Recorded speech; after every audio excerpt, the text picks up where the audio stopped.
Hello, everyone. My name is Miguel Myers. Welcome to my horror confessional, where every week I will have one guest come on and talk about one classic horror movie that they haven't seen and why. We'll discuss the movie, the actors, and probably get off topic quite a bit. Once I believe they are properly atoned, I will absolve them of their horror movie sin. Today, we have a returning guest. We have Susan Snyder in the confessional. Susan is a Hello. two-time Susan is a two-time Slatterpunk Award nominated writer of horror short fiction and poetry. Her debut poetry collection, Broken Nails, was released in 2020 and was nominated for a 2021 Elgin Award. We're going to go with that pronunciation. hmm Her follow up collection, Picking Scabs, came out this year. In 2021, her book, wow, It's a good one. Encyclopedia. Why can't I say that? No, a lot of people can't say Encyclopedia. it. Wow. Let me start that over. Her book, Encyclopedia Sharksploitanica, was released, a comprehensive and tongue-in-cheek guide to 85 of the best and worst shark movies known to mankind. Her first novel, Nympho Shark Fuck Frenzy, a collaboration with Christine Morgan, comes out next summer. Susan, welcome back to the show. I'm happy to be here. Hi. Yeah, I'm so happy to have you back. So last time Susan was on, we talked about Let's Scare Jessica to Death. And I'm just realizing the connection. I don't want to ruin it for people if you haven't seen Let's Scare Jessica to Death. So I'm going to give you a spoiler here. Give me about a minute. Come back in a minute if you don't want to be spoiled for Let's Scare Jessica to Death.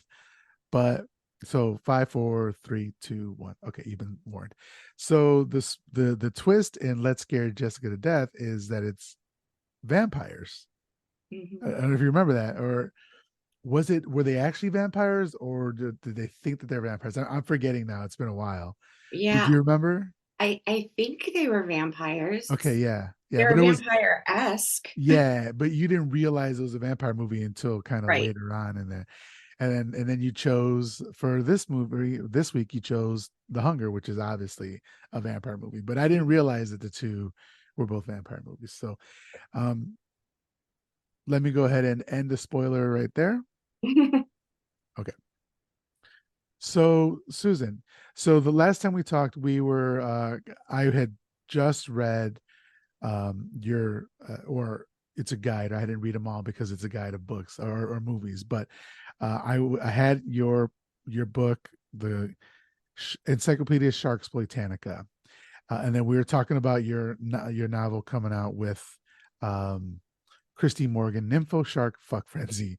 So hmm how's that going? I know it's coming out next year. Has it been completed? Are you guys still working Yeah. on a manuscript? No, we are done. We've been done for a month or two. Oh, congratulations. Thanks. Yeah, that's my first long fiction piece, and I'm so glad I did it with someone like Christine who knows what she's doing and does it really well. So, yeah, we had a lot of fun. We realized that we are not sane people. We are very twisted, and we found each other in this upside down world of ours. So yeah, she's also become a very dear friend. So we're really excited about it. We'll be at BizarroCon in Portland, Oregon this weekend. And so we're going to do a reading from the book together, which should be a hoot. That that sounds like a lot of fun. Could you let everybody know what Nympho Shark Fuck Frenzy is about? Yeah. Well, I think we put it right there in the title for, we don't want anyone coming back and being like, I Yeah, didn't know it was about that. It's like, yeah. I was just, so basically it's a story of a very spoiled great white shark. He's the only one who survived in captivity. He was born in captivity and he's become quite the superstar of Ocean View Aquarium. He's the claim to fame, and he has a marine biologist, Marla, who cares deeply for him. And their relationship, is very close, maybe a little too close. They're having confusing feelings about one another, and something happens where poor Riptide, his name is Riptide the shark. He's got to go. He's got to get out of that aquarium pretty quick because something happens, and he is transported to a nefarious lagoon where he is promised to have sanctuary and to thrive with these other female sharks that live in the lagoon. But this person who funded the excursion for him to be saved has other plans first, and he's making a type of movie, a very specific type of movie.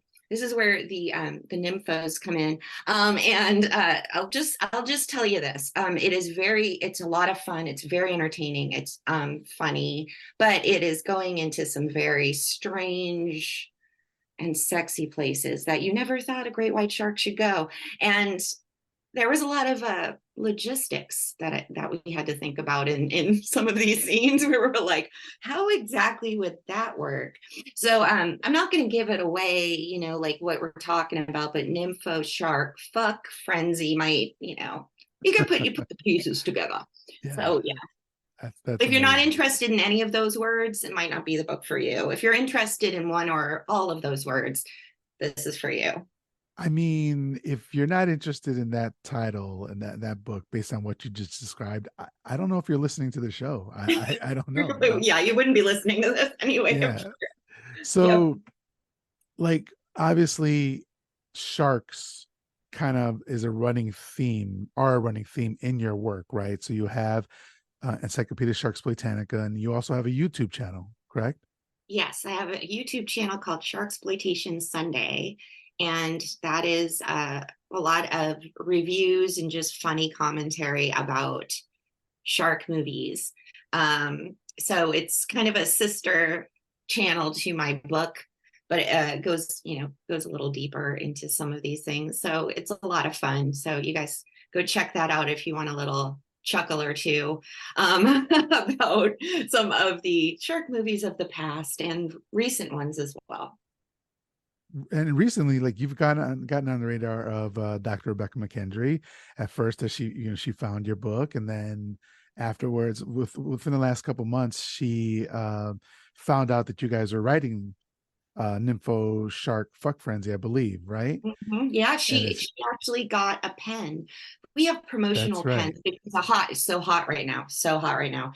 So we have promotional pen. Oh, wait, I have one right here. I have mine. You right also have your here. pen.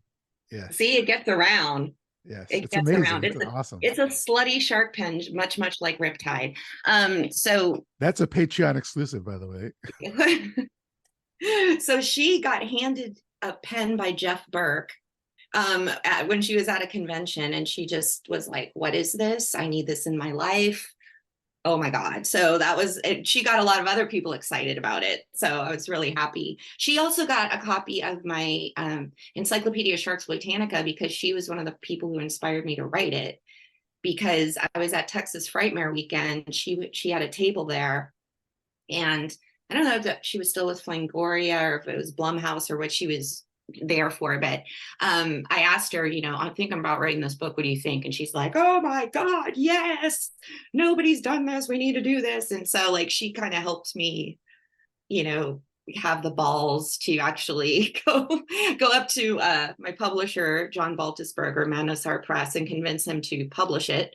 Because that's not something that he would normally do, is publish a comprehensive guide to shark movies, but he did, and I thank him for it. And it's doing pretty well. It's always done pretty well because there's a very strong bond between lovers of this subgenre and these movies. So the shark movies will never die, die.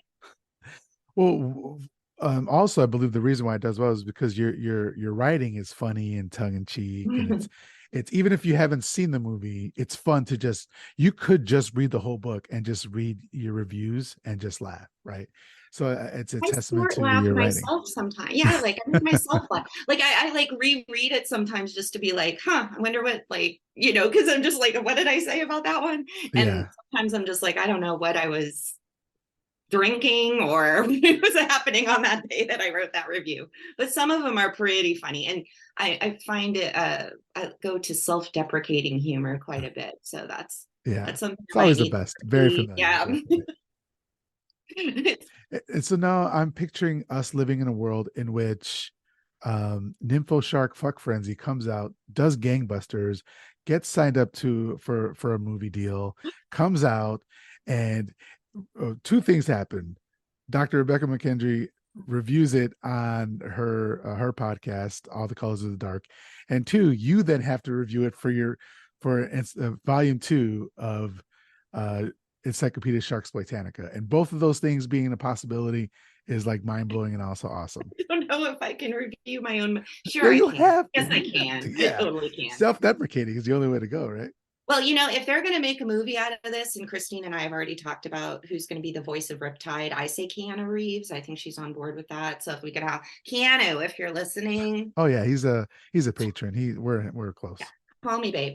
But that is going to be kind of a tricky one to put out on celluloid, because there's it might be a porn. Let's just say it might be the adult genre.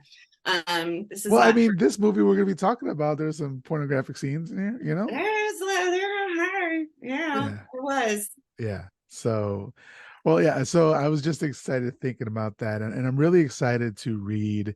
I just love saying the title, Nympho I Shark know. Fuck Frenzy. So That's part of it, isn't it? yeah, Just being able to say that. seeing that up on a shelf at a Barnes and Noble. I know. And we were like, do not edit it. Don't you edit that for Amazon or something. I'm not doing that for the Zon. Like, I want people to fully know.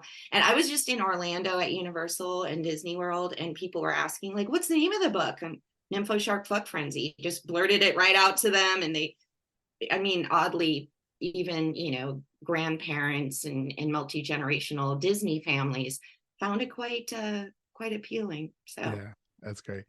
I was just realized when I said Barnes and Noble, I was like, wait, also, this is more than likely going to be up at Ghoulish Books.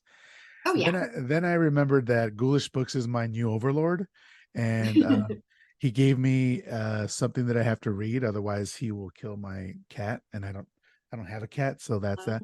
So Oh, let wow. me go ahead and say this for the Patreon, and I'll edit it later for the podcast. He says, say something like this and feel free to tweak or riff on it, but I'm sure he really wants me to read exactly what it says. My Horror Confessional is now part of the Ghoulish Podcast Network. In addition to producing podcasts, Ghoulish is also a publisher. Ghoulish Books has published dozens of horror books that have gone on to receive award recognition and even film adaptation treatment. Browse their spooky offerings at ghoulish.rip and use discount Confessional for 10% off your order. And remember, ghouls, live spooky, die spooky. Mwah, ha, ha, ha. That's it. That's all you're going to get.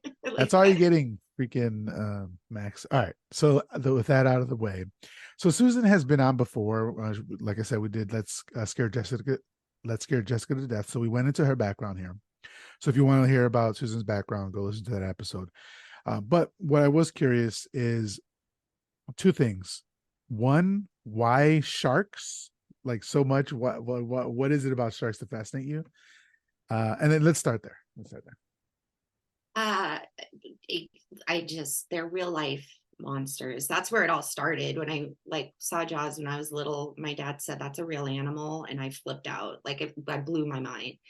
And I loved monsters, but they're not really monsters. Like, we all know that, but they're portrayed as monsters in these movies. And the Yeah. fact that you can go out and see one, and they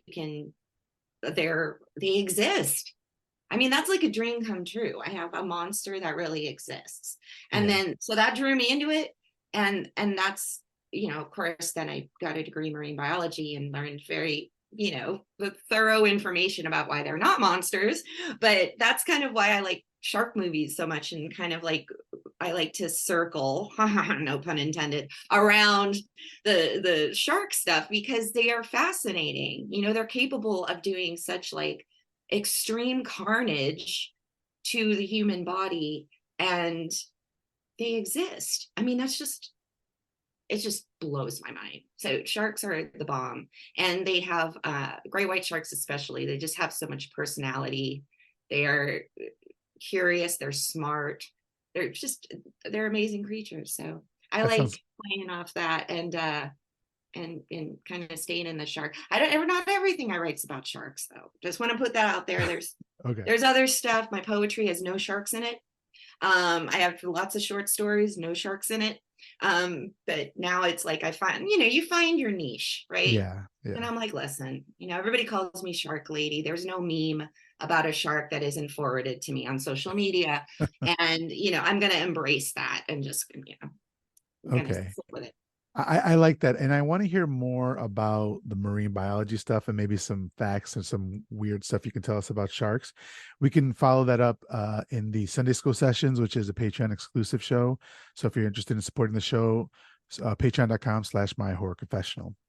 So Susan, the second question I had for you was, how did this particular movie pass you by? The Hunger. Oh, so let me back that up by saying Susan is on to confess her sin of never having watched The Hunger from 1983. Is that correct?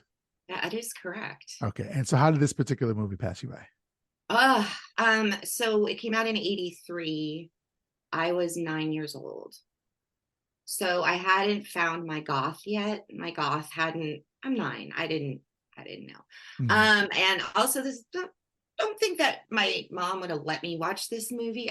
Oddly let me watch Jaws when I was 4, but for some reason I don't think she was gonna actually let this one go by. Yeah. Um, but yeah, as I got older and my goth came out, and I'm a huge fan of David Bowie.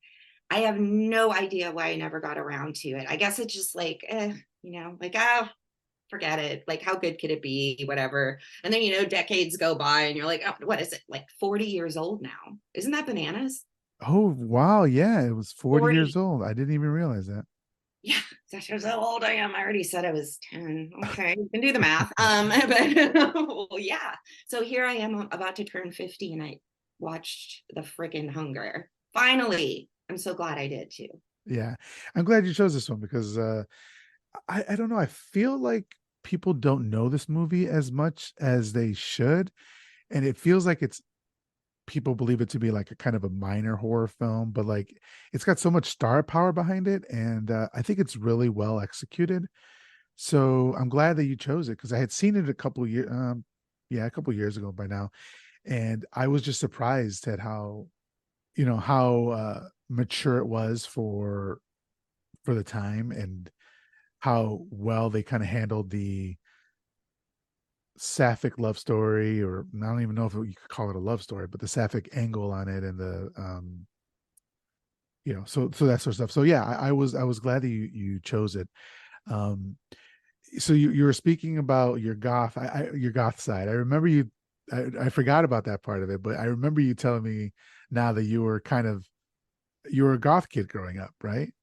Or I'm still maybe you still are. I'm Yeah, still a goth yeah, you still kid. goth kid. Yeah. And you told me the story, and you probably told it on the Let's Scare Jessica to Death episode, but you told me the story when I first met you of, was it maybe your communion or something like that, where you dressed up in as a, would you mind telling that story again? Yeah, so I lived with my grandparents. Me and my mom lived with my grandparents in South Boston. And so part of me living with them is I had to go through the Catholic sacraments. And then as soon as I hit confirmation, I was free. Right? I didn't have to go back to church anymore. So confirmation comes around and I had Ozzy Osbourne shirt on. I had a pentagram around my neck. I had pentagram and skull and demon rings. And yeah, I went up for the Eucharist during the confirmation ceremony. And it was actually like a big wig. Like I think he became cardinal. But he was a bishop at the time. So we had like a guest star or whatever. And he Yeah. went to give me the wafer and he took one look at my pentagram and just kind of went like, ugh, and then he did it anyway. And in every single picture, I'm going, like everyone horns up, tongue out, every single picture. Like I was not going, lightly down that Yeah. down that road. I was gonna go kicking and screaming, but I got it over with and never went to church after that. So I mean, a couple things with that. It sucks that you were forced to kind of do it, but it's cool that you kind of found your own way to rebel against it. And it's cool that your parents or your mom and your grandparents kind of let you like Oh, rock they all are that stuff. not happy. They were Yeah, not happy, but yeah, can't control this beast. those pictures. I mean, like I would love to say you that should be a t-shirt of you just rocking on like that. I mean, it's great. I'll find the pictures. They're around somewhere. Yeah, I mean that's got to be showing it on your YouTube channel or something. So okay, um, so you had no reason. You just don't know how this particular movie passed you by. It's just you should I have mean, watched I it, heard right? of it. I heard Yeah, of it. Like, and I knew David Bowie was in a vampire movie. But then, like, yeah. over the last decade or so, I'm so sick of vampire movies that Mm, I'm just like over it. And I used to be so vampire, and I love zombies for a long time. I'm so sick of zombies now. So everything just gets done to death, or it gets done to undeath, yeah, and I'm just over it. So I didn't really circle back around to it because I didn't want to watch a vampire movie because I'm like, they're all ugh.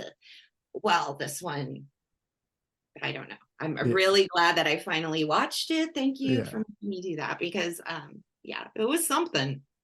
Before we get into talking about it, how can people follow you? How can they support you and your work and all that stuff?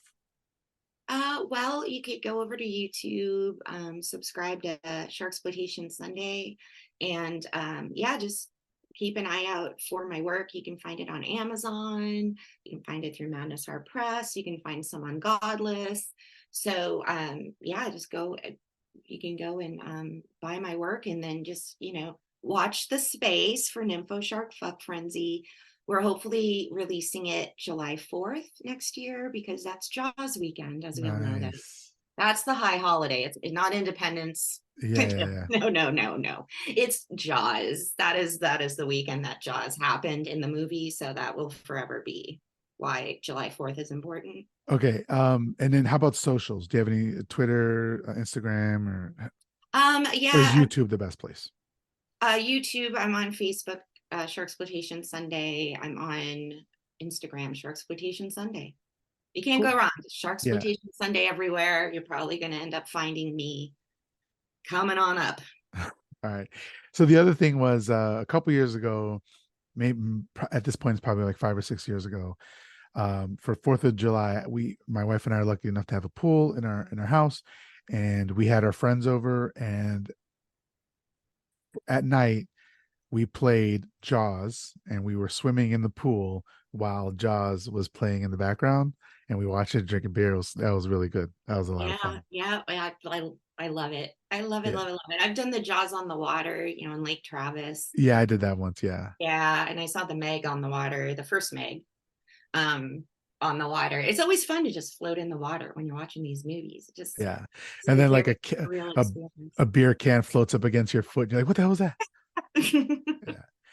Okay, so let's get started talking about The Hunger from 1983. So this was directed by Tony Scott, who did Top Gun, Beverly Hills Cop 2, Days of Thunder, True Romance, Crimson Tide, The Fan, Enemy of the State, Man on Fire. Like he was a huge, huge director, especially in the 80s and 90s and into the 2000s. He's also the younger brother of Ridley Scott. I Uh, didn't know that. yeah, they're Oh, brothers. So, but Tony did unfortunately pass away in 2012 at the age of 68.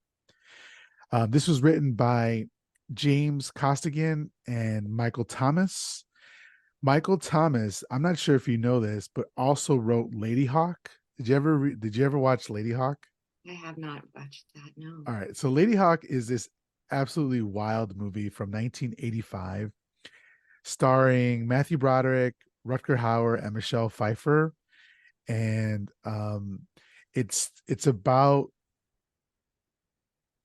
basically Rutger Hauer and Michelle Pfeiffer are lovers, but a wizard like curses them, and at night one turns into a hawk.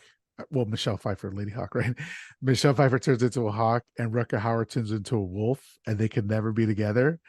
And then so they're trying to and then they're in pursuit of them, so they're trying to kill them, and so they have to come together. And Matthew Broderick like helps them. Yeah, I won't ruin it for anybody.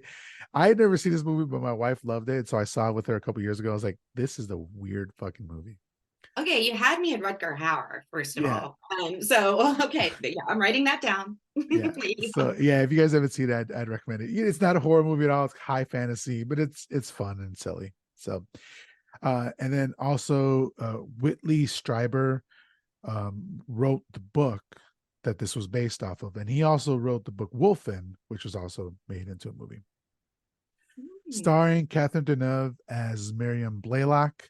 Obviously, Catherine Deneuve, world famous actress, French actress. She was also a model, an activist. She was in Repulsion, Belle de Jour, and Tristana, just to name a few.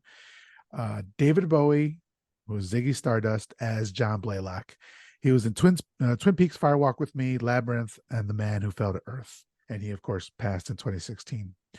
So for me, I was never a big Bowie fan. It's just wasn't my genre. So I wasn't, I didn't know too much about him until he passed away. And then there was a documentary released just recently, and my friend Tim said that it was pretty good. I know you said that you were a goth and you were a Bowie fan. Were you a pretty big Bowie fan? Yeah, pretty much. I kind of didn't really get into him when I was young. But I mean, like the 80s, like Modern Love and, like China Girl and stuff like that. I loved when I was a kid, but I really started as I got older to get into his catalog and get into his older stuff. And I just found him fascinating. I just think that the man is fascinating. Mhm. I love his androgyny. I love that, he just is self-expression, and he's gorgeous and he's sexy and he's wonderful. And like, again, I don't know how I missed this movie. Yeah. But, yeah, I like Bowie a lot. I was very, very, very, very devastated at the news of his death. So that was a bad day. So my question to you is not in disrespectful way because I just don't, I'm not familiar. Was he, to what level would you say he was a big star? Like Madonna level, Yeah. Prince level, Oh like yeah. that sort of thing? Okay. Yeah. Up there, way up there, like Freddie Mercury level kind of thing. Okay. That's cool. And was it his musical prowess? Like, was he a good singer, or was it more like the everything that went around him, like being gorgeous and be the androgynous sort of thing? Well, he's a really good singer. Like if you ever heard the Little Drummer Boy, it's him and Bing Crosby, No, I've never and heard. like you can really hear his vocal prowess. Like it was really, really good. But no, it hands down was his, and it started over in, England when he came out with Ziggy Stardust and that character, and the fact that the dressing up and the pomp and bravado and everything about him really is what propelled his career. And then he had, multiple iterations, much like Madonna does, like reinventing himself and doing different looks and different kind of sounds in his music. All the way up till right before he died, he had released an album. He did stuff with Iggy Pop. Well, there's all kinds of rumors about him and Iggy Pop. Okay. So, and that, I mean, he had this whole thing going with Iggy Pop back in the day that he may or may not have a love affair. I want to believe it's true. Uh-huh. I That's think that's interesting. I think that's fabulous. But yeah, so I think it definitely was just the mystique about that he created about that, different characters almost that he would portray. How did you think his acting was? Because I thought his acting was pretty decent in this movie. I didn't think, when you think of a musician turned actor, they're not always the best when it comes to that. But I thought his acting was pretty good in here. I thought it was perfect for him because he could be subdued. I Mhm. mean, he John Blaylock was really subdued character. He is just like kind of just creepy and morose and just perfect. He was Yeah. perfect for it. So like Labyrinth, again, he was perfect for that. Like he was this like evil wizard guy and just perfect. So I See, think he's chosen the good characters for his personality. That's probably why they even got offered to him in the first place. He's perfect for it. Yeah, I didn't watch Labyrinth as a child, so that's probably also why I didn't. He just didn't register with me. Um, I saw it within the last 10 years, and the only thing I remember from that is like those purple tights that he was wearing that was showing off Yeah. Oh, yeah. his They came right package. in, zooming right in on that. Yeah, yeah, for a children's movie. Yeah. But Mhm. all right, so then we also have Susan Sarandon, a living legend, as Sarah Roberts. Obviously, we all know her from the Rocky Horror Picture Show, The Witches of Eastwick, Bull Durham, Thelma and Louise, The Client, Dead Man Walking, and so many other movies. Um, and I thought it was interesting that in an interview with the Daily Wire, and I'm sorry, not the Daily Wire, different website, in an interview with the Daily Beast in late July of 2014, Susan Sarandon revealed that she had an affair with David Bowie while the two were working on this film. Meow. Yeah. And then also, cameraman Hugh Johnson became involved with Catherine Deneuve while making this film, and they lived together for about 2 years. So everybody was fucking on this film, Meow. And they're fucking like in the in film the film as too. well. So Yeah. maybe not in that conglomeration, but there Right. was some clutch of pearls moments going on in the hunger. We have Cliff DeYoung as Tom Haver, Dan Hedaya as Lieutenant Algareza, who's Cher's dad from Clueless. He will always be that to me. But he was also in Blood Simple and Mulholland Drive. And then we had Beth Ellers as Alice Cavender, who she went on to have a huge career in soap operas after this. Um, she was in Guiding Light from 1987 to 2008. She did 606 episodes, and those are daily. So she was getting Wow. paid, right? And then she also did 104 episodes of All My Children. So she went on to a pretty good career after this movie. Um, Also starring Rufus Collins as Charlie Humphreys. He was in Andy Warhol's Batman Dracula, which is a lost film, and he was also in the Rocky Horror Picture Show. And then the last person I wanted to mention here was the costume designer Milena Cananero. As of 2022, she has contributed the costume design of 7 films that were nominated for Best Picture Oscar.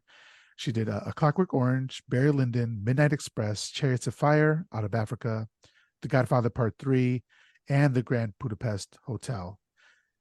Uh, of those, I'm sorry, she went on to win 4 Oscars for her costume design for Barry Lyndon, Chariots of Fire, Maria Antoinette in 2007, and The Grand Budapest Hotel, meaning she's won 4 Oscars in 4 different decades over a 40-year career. I Wow. just thought that was really cool. Yeah, and And I loved that. I loved the costuming in the hunger. I loved the outfits that they were wearing, especially Catherine Deneuve's outfits. Everything was very sexy. And then, of course, getting there's some flashbacks, brief flashbacks that they're having to different time periods, where you get to see a little more of the costume work that she yeah, does. Really good. I liked it. yeah, I thought it was definitely felt like they put some money towards costume design because you're like, wow. And like you said, Catherine Deneuve always looks beautiful, and she looks so great here. She was even, it was like, what, 1983, and she was wearing like the black veil like you would see like an old grandmother wear when she was a funeral or something like that. She was also wearing that. So I mentioned that because I wanted to say this one anecdote from the movie. It says one day during filming, Milena Cananero, she's famously dedicated for her craft, she disappeared and was nowhere to be found. And it was discovered eventually that she had flown to Rome to purchase fabric for a handkerchief that David Bowie was supposed to wear. She was unable to find the fabric in London, which is where they shot 90% of the movie. So she flew to Rome at her own expense to find the fabric that she needed. For a So she, handkerchief. for a handkerchief that I don't even remember looking at, but that's how dedicated she was to her craft. And that's Or is. I Toby. don't I think mean, she's he wants a passed. handkerchief. I'm going to get him a handkerchief. You know what Yeah, I mean? exactly. Yeah. So, all right, let's get started talking about this movie. So we get started. It's a really cool, like, new wave intro. There's a band playing at a club. It wasn't until I watched the movie and I was researching that I found out that this was Bauhaus. Yes. I am not familiar. I've heard the name, but I'm not I familiar. know. You're not a goth. You're not a guy. I would be like beheaded. The goth community would behead me if I didn't know who Bauhaus was. But I Yeah. wasn't expecting that. I was like, I'd never seen this, right? So it's the very beginning of the movie. The first It's image. Peter Murphy just behind a cage, and it's the beginning of Bela Lugosi's dead. And I was just like, oh my God, my like heart grew 5 times. And I was like, oh my God, I'm going to love this movie. And Yeah. I did. But yeah, so it's very again that's interspersed with like the beginning scene is Peter Murphy and Bela Lugosi's dead, which is just it's like weed out all the non-goths. Like if you're not goth, do not apply. Get out of here. Like this is for us. This movie's for us. So good. Is that a big song in the goth scene? Bela Yes, that's Lugosi's like that? the big, Okay. that's like, what Jack Ketchum is to splatterpunk, like Bauhaus is to goth. Like it's like the pioneers, the ones that Okay. really broke through. So yeah. Okay. And then, it's the perfect song for Yeah, I mean, from what I heard, it sounded great. I'm going to add it to my 2023 playlist. But so this was the for the non-goths in the room. Speaking to myself, probably only. This is the only movie that they ever did. Besides that, they only did like music videos. So Bauhaus were an English rock band formed in Northampton in 1978, known for their dark imagery and gloomy sound. Bauhaus was one of the pioneers of goth rock. It consisted of Daniel Ash, Peter Murphy, and Kevin Haskins, and David J on bass. Their 1979 debut single "Bela Lugosi's Dead" is considered one of the harbingers of Gothic rock, and has been influential on the contemporary goth culture. Um, their debut album "In the Flat Field" is regarded as one of the first Gothic records. In 1981, their second album "Mask" expanded their sound by incorporating a wider variety of instruments. They went on to achieve mainstream success in the United Kingdom with their third album, "The Sky's Gone Out" in 1982. That same year, they also reached number 15 on the singles chart with a standalone cover of David Bowie's "Ziggy Stardust," which I thought was an interesting connection there. During recording the sessions for the next album, Murphy fell ill and spent much of his time away from the studio, leaving the rest of the band to compensate for his absence.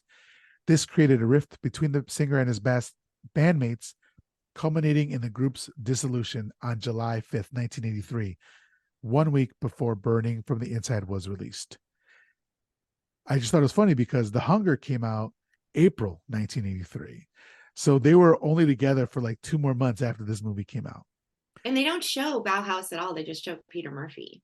So Oh, there might be really? a reason for Okay. that, because there's Ah, no band footage. It's just him. okay. Hmm.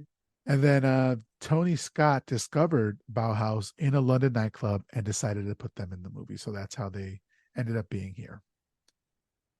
All right. So the movie starts and we're seeing Bauhaus, this whole scene. And I think sometimes I wish I was old enough to experience the 80s as an adult because I was born in 1982, but obviously I'm only, 1 year old when this movie comes out. I wish I was old enough to like go to clubs. I'm sure like people were coked out of their dreams, out of their brains. And it's just like, but this scene right here, I wish I could experience it. Oh, I know. That's like the Elysium in Austin, right? Like it's just like going to a goth club and yeah, Bauhaus is playing, which it always does, as is protocol at some Yeah. point during the night. But yeah, I just thought it was such a cool scene, but also like reminded me so much of the opening when you first meet Lady Gaga's character in American Horror Story Hotel. Like that's now I see where they got that from because it's almost like it takes so much from that opening of The Hunger because she's well, I don't okay, she's a vampire in the hotel. If you haven't, that's a really good season. But they're like finding another couple, and the couple's like hello, and they're like hello, and they're like, oh, this sexy people, and they end up getting it on. Of course, they are. It doesn't end well for that couple, but I'm like, aha, this is where they got that from for Yeah. the opening of Hotel when you first meet Lady Gaga's character. So that was like, oh, so this is a more influential film than I ever thought, I think, because there's a Yeah. lot that I was like, oh, that's where they came from. Aha. So Yeah. Well, because this movie, like Tony Scott, I think did a really good job of, and his cinematographer did a really good job of like shooting a very interesting looking movie, and along with the costume designer, like everyone looks beautiful. All the scenery is amazing. It looks great. I think perhaps maybe there was too much emphasis on the imagery a lot of the times and not enough on the story for me anyway. It feels a bit empty, and we'll get to it. But and not to say that I didn't enjoy the movie, I enjoyed it a lot. But I feel like sometimes they went. Tony Scott was more into imagery at some points. Yeah, it got almost artsy. Yeah, You really know, very artsy, right? And I love artsy stuff, but like something's going to suffer unless yes, I if you're able agree. to keep it artsy and also like worry about the plot and the storyline, then that's great. But Tony Scott was originally a commercial director. He directed commercials, and then they came to him for this, and then this wasn't a huge success, and so he left to go back to doing commercials as well. Again, I should say, and then he only came back out because they offered him to do Top Gun, and then Top Gun was a huge movie, and then he had a career after that. But yeah, so I feel like as a commercial director, you have to focus. All you have really is images, right? And so like you could see that I think sometimes in this movie. But basically, the opening credits are a music video, and it's kind of interspersed with Miriam. We meet Miriam and John Blaylock. They're in a crowd and they're kind of giving the eyes to another couple, like you were saying. And then they're driving them home from the club. At their house, the woman of their couple does like a little sexy dance for everybody, and she's kind of like really feeling herself. Then her and John go off to another room, which leaves Miriam and the man in the relationship to themselves. Uh, at this point, um, Miriam and the dude get it on, and John introduces himself to the woman in a sexy way, and they get it on. And then I'm sure if like you grew up loving David Bowie or anyone thinks that Bowie's sexy, and I agree he's sexy, doesn't think this was weird, but he does like this French kissing thing that to me seemed very weird. There's a lot of saliva. I was like, oh, that's maybe a little too much saliva there, but I'm sure the woman was probably having a great time kissing David Bowie. I don't know. Yeah, I actually liked that because it just seemed like it was raw. Like it was like a little animalistic preview of like what's Oh what's to yeah, come. yeah, that's true. And like you said, everybody's coked out in the 80s. They're coming from a goth club. I'm sure they weren't in their right minds. Yeah. So then Miriam takes off this Ankh necklace that she's wearing, and the tip of it is basically a knife, and like then all hell breaks loose. She like slices the dude's neck, so she was straddling the guy and she slices his neck, and John also slices the woman's neck, and interspliced with this are scenes of a monkey kind of going crazy, and the monkey ends up killing the so there's two monkeys. One monkey ends up killing the other monkey, and so there's just a bunch of murder and blood everywhere. Later, they're washing their bloody hands off in the sink. So I know that they were trying to make a connection between the relationship of John and Miriam and the two monkeys. Did you catch that? Yeah, I mean, you don't quite know where the monkeys are coming in yet, but Just yet, right? it was Yeah. interesting imagery, and of course the song starts getting, kind of wild and stuff while all of this is going on. So I liked the scene. Um, the thought crossed my mind a couple times in the scene, and we'll talk about it later, but it's like I was like, oh no, because it's 1983. I don't know how much the ASPCA was involved in these movies in 1983, Yeah, that's true. I was gonna but look when I that up. see like photo, like imagery like that, kind of go, oh no, like where did they get that from? Like, hopefully it was already pre-existing and they didn't do that for the movie. But so that was the only thing that kind of crossed my mind that made me go, ugh. Yeah, you're. I meant to look that up, and I don't know. I would agree. I would hope that they didn't actually harm. I would think like because you hear things about like the first Friday the 13th, how they killed that snake, and you hear about like Cannibal Holocaust, where the actual animals actually died. So I would think if something bad happened here with the animals, that they would say something. So I'm hoping that's not that didn't Yeah, happen. especially primates. I think that would have been on the radar of, Yeah. yeah.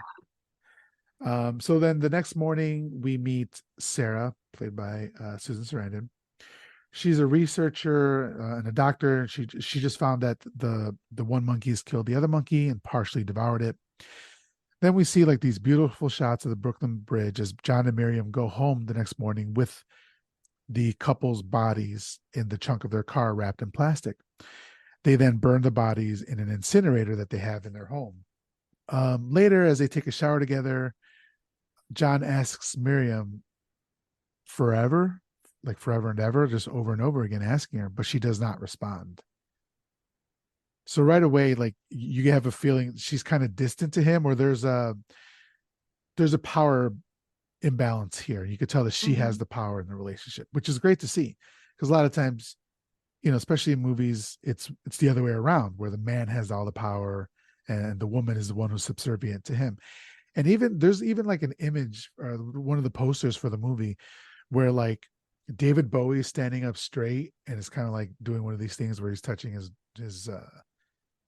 jacket suit or whatever, and then Catherine Deneuve is down on all fours looking at Susan Sarandon's body. And I was thinking that's not the dynamic of the movie. I don't think it was represented very well in that poster. No, because they were using Bowie. They're just drawing like he's a main character, but as we will soon find out, it's kind of. Yeah. But yeah, he's not What in the whole movie. So what I found was that was really interesting. Almost to the exact time, this movie is two stories. The first story is the love relationship with John and Miriam, and then by the time he passes away, then we meet Sarah, Susan Sarandon's character, but it's about like 45, 40, no, about 48 minutes in, which is almost halfway point of the yeah, movie. yeah, it And, and, really is like two different and it's things. got, I think that's got to be deliberate. There's absolutely no way where there's not deliberate. And I was really interested in that idea of doing that. Yeah, yeah, I was totally. But and both stories are interesting, and of Right. course, there's that common thread going through them that connects them. But they were both very interesting. The dynamics between, Miriam's two partners. Yeah. So So Sarah is discussing the behavior of one of her monkeys with her colleagues and saying that she thought the monkey loved the other monkey, but ended up killing her anyway.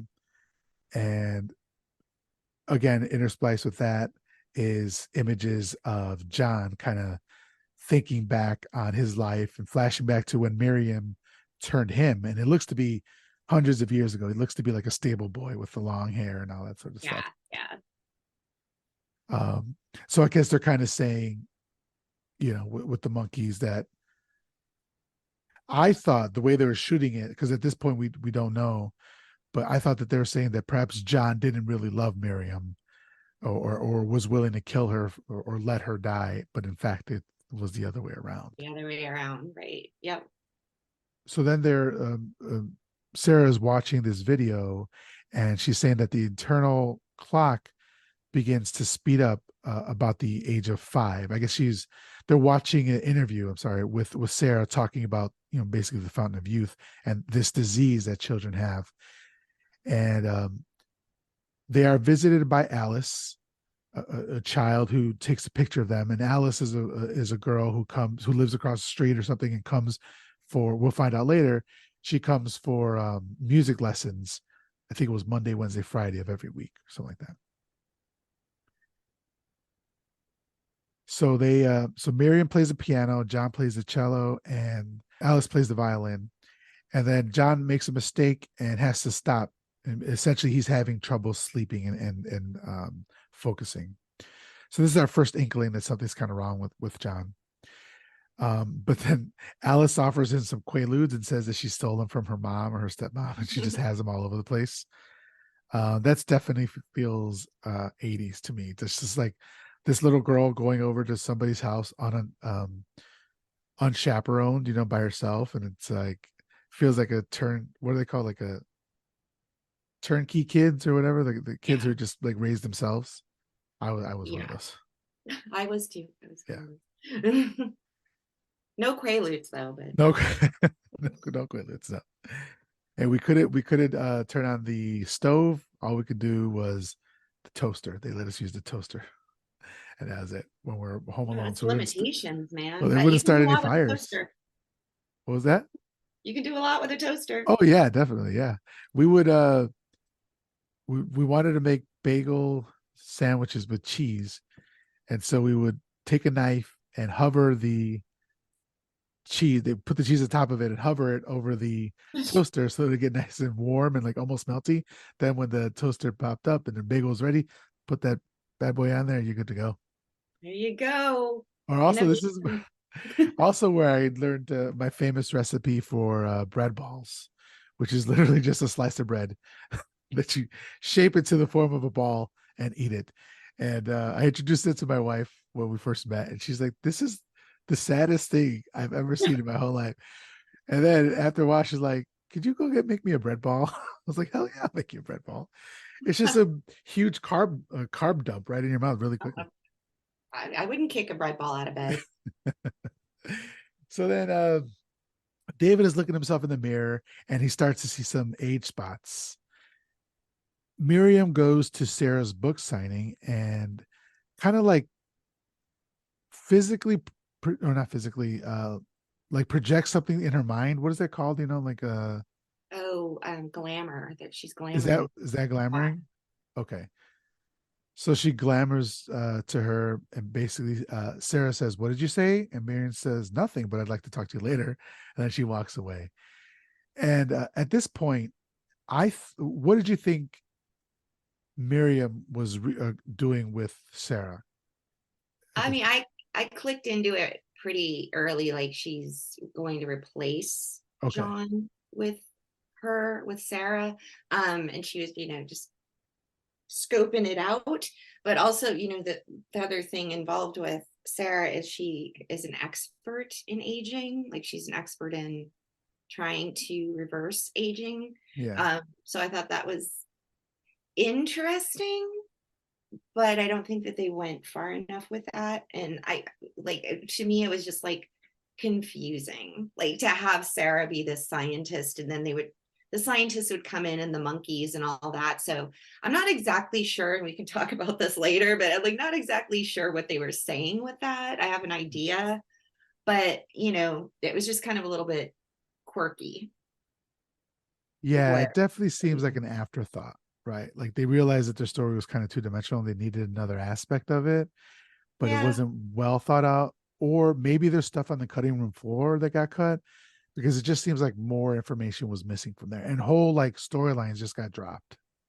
Yeah, I think because like if I thought Miriam might like she was kind of about Sarah, but also like I thought she was trying to help John. I thought she was trying to That's find exactly what I thought. like Yeah. what's happening to him, and or they were gonna like reveal to her like, hey, we're vampires, and is there something you can do, and what's happening to him, and they never really explain what happened to him. Like you kind of have to figure out like why he's aging, and I guess later on in the movie, towards the end you're kind of like, oh, all right.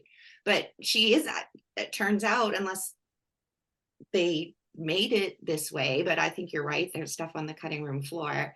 Miriam isn't trying to help John. She's like literally just interested in getting some Susan Sarandon ass. And I don't blame her. Nobody blames her for that. Let's be Gorgeous woman. honest. Gorgeous woman.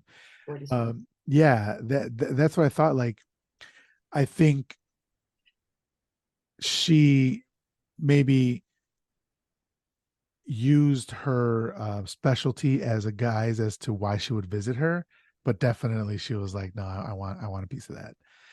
Mhm. Uh, so so this first meeting kind of intrigues Sarah. Then Miriam also goes to visit Dr. Humphreys, who's a blood analyst, and they say that the type of blood you have affects how you age and how you sleep. So again, these are like kind of little tidbits that it's like an exposition dump, right? Like Yeah. they're trying to figure out a way for us to find out what's happening to John. And so she's visiting these doctors.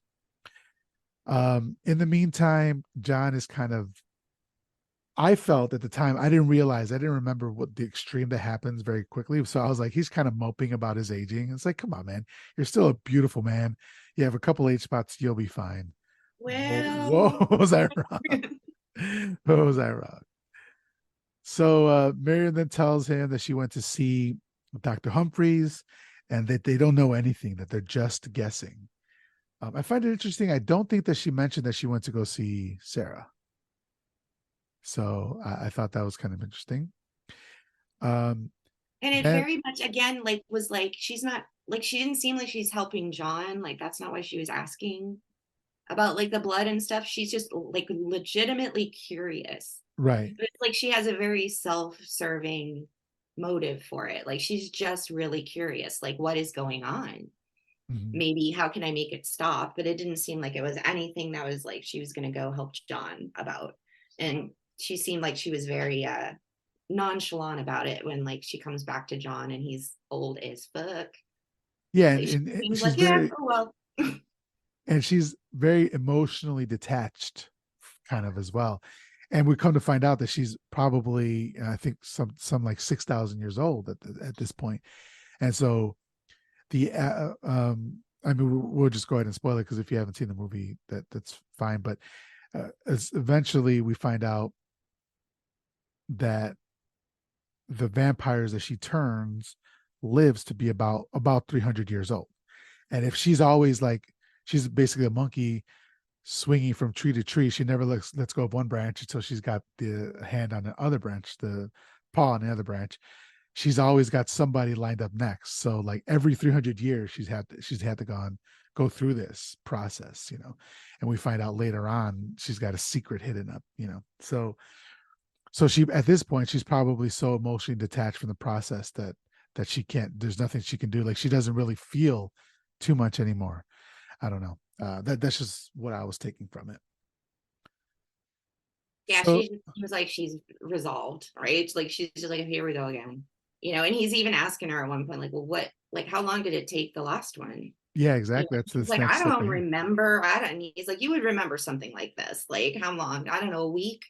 So you're like, oh, this is going to happen quickly. Whatever's going to happen to this poor guy Yeah, happening fast. and you're right. So he asks how long did it take for the others, and she says she doesn't remember. He presses her. She says a week, perhaps a couple of days. And then Miriam says that she hoped this time would be different, but that was probably a lie because she knows it's not just the dying part. We'll find out later something else is even worse than that. But she dooms all of them to this fate, knowing full well what's going to happen to them. So she is a monster. She's a monster in this movie. Um, he says, if you thought, he asks if you thought who's to join you when I'm gone. And then he says, I'm sure you already know who it is, don't you? And then she walks away from him. So he mentioned some names, including Alice, which I thought was weird because Alice is a child at this point. She's like, I don't know, 9, 10 years old. Yeah, that she doesn't seem like a woman who cares too much about that. Yeah, that is Like true. she just very well could be, choosing a child. Yeah. She seems very cold, sexy cold, Yeah. but cold. So then we see Miriam kind of in her thoughts. She's remembering back in the day. It looks like kind of ancient times at this point, and we find out more later on. Um, then John goes to visit Sarah at the Park West Clinic where she works at. He says, I've been reading your book. And then he immediately says, no, that was a lie. I haven't read it at all. And I was like, all right, smooth move, Ferguson. Like, I like that he was planning on lying to her, but immediately he was like, nah, I don't feel like lying to her. So he says that in your book, you say that aging is a disease and it's a disease that can be cured. And he shows her some of the liver spots on his hand and says that he didn't have those yesterday. He was a young man of 30 years old. And so at this time, Sarah kind of brushes him off, saying that she has got a meeting, but go wait in the waiting room, and I'll meet you later. But while she's doing this, she also calls security on him. And in her meeting, they're comparing the monkey. I think in the movie, I believe that what I'm saying is they're comparing the monkey not being able to sleep to John also not being able to sleep. And we see that the monkey is aging at approximately 5 years per minute. In the meantime, John is looking like shit. He's lost a Mm. lot of hair. He's looking extremely old. So as he ends up waiting 2 hours for her, and the whole time he goes from a 30-year-old man to probably like an 80-year-old man looking, right? Yeah. Good And makeup though for 1983, right? yeah, I thought it was really good. And they were actually nominated for like makeup design, but there was, I don't believe there was the category for that at the time. And so they Hmm. were the only ones or it was like a new category or whatever. So they were the only ones in that category. And so if you're the only one in the category, you can't win. That's one of their rules. And they even petitioned to change that rule, but if the board members of the Oscars said no. So they lost because there was no other competition, I guess. But the makeup Wait, was nominated. should be. It was Yeah. good. And then we also see that the monkey, there's this kind of like stop motion animation of the monkey's body. The monkey dies, and then it decays at a rapid rate. And this looks really cool. Yeah, that was very cool. So, what did you think of this whole scene of John like sitting there and like just rapidly aging and all that sort of thing? I thought that was great that they just let that happen in a waiting room, but like I don't know how nobody noticed it. Like the receptionist, like she sees him in the when he's 30 looking, and then she goes up to him when he's like 80 looking, and is like, "Do you want some coffee?" And I'm like, "Did you have you noticed the guy is like 50 years older than he was before?" Yeah, So like completely clueless receptionist, like I don't know how you didn't notice that. But the monkey footage again, I was a little uncomfortable with because I don't know where it came from, but the it seemed a little too real. It real. looked very Yeah, real, like right? this was a real monkey that was actually something, it was dying. I don't know what the story is behind now, but that was definitely real footage. But then having it decay like really, really, really rapidly, I thought that was very cool. And it's definitely making the point of what's going on in this movie. And like this is happening very fast to this guy, and this is about what's gonna happen to him very soon. Um, if something's not done, which I guess is not the point. Nothing was ever done. So this poor guy is just kind of left to have this inevitable fate. I thought it just kind of made you like a little bit more concerned about him, I guess. Because at this point he doesn't seem like he's a bad guy. Like you don't know. You know. Yeah. So then Sarah implores her partner to show their investor the tapes that she just had to get more funding for her research. And then I think at this point, there's maybe one other scene, but the research just kind of leaves. Like it does, it's a no longer storyline in the movie. But so John, at this point, I said John's looking 80 years old right now. He's got liver spots all over his face. His hair is completely thin on top. His eyes are like shallow, and he's standing next to a young man in the bathroom, and he's kind of hearing his heart rate, and he kind of reaches for the Ankh knife that he has, but as soon as he does, another man enters the room, and so he does not proceed. Then essentially he realizes that Sarah has ghosted him, right? So he's on an elevator, and he's surrounded by these buxom nurses, and it's like he hears their hearts pounding, and he's staring at their necks and their chests.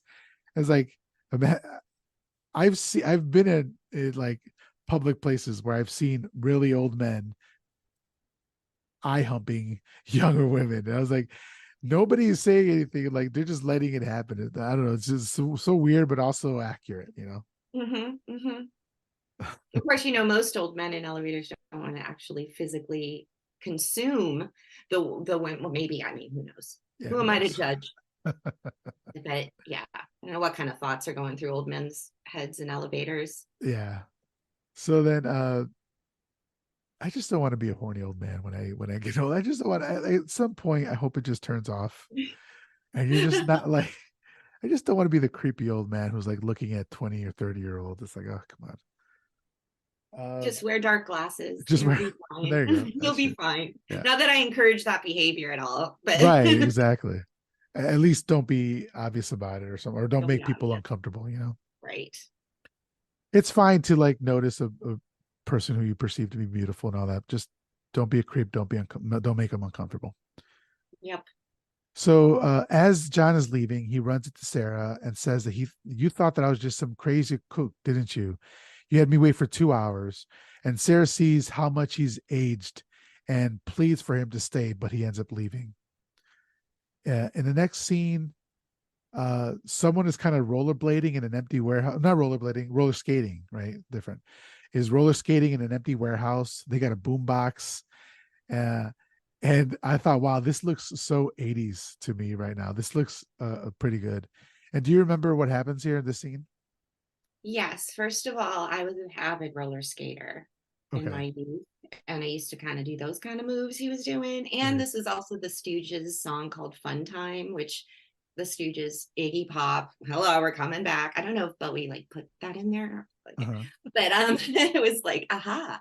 Um, but yes, he's doing his dancing, and the Stooges is playing a very strange song too, which I liked their choice of song for that scene because that's a weird one.